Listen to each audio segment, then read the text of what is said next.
մեր հայկական լավաշը եւ մենք ասում ենք չեչիլ պանիր, որը յուղից ազատված պանիրն է հենց, անյուղ պանիր է։ Այսպես շերտ շարում ենք հացը,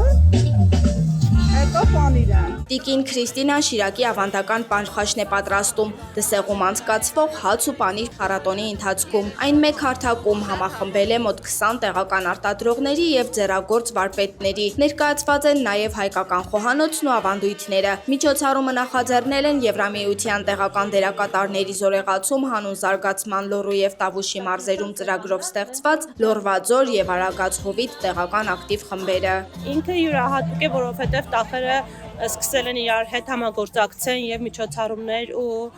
փառատոններ կազմակերպեն եւ փառատոնի նպատակը այն է, որ ցույց տանք տեղի նաեւ մնացած բոլոր տախերի, հատկապես հացաբուլկեղեն, պանիր արտադրողների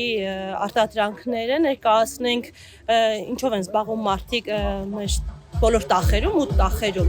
Այցելուները ոչ միայն համտեսում, այլև հենց տեղում պատրաստում են իրենց հավանած ուտեստները։ Հայոց աշխարհին բնորոշ, հայոց բոլոր գավառներում արել են, կոչել են արշտա կամ նույնիսկ գրշտա։ Ալյուրով աղով խմոր են անում, միայն ալյուրու աղ, ջուր, ոչ ուրիշ համեմատ։ Խմորը հունցում են երեկոյան,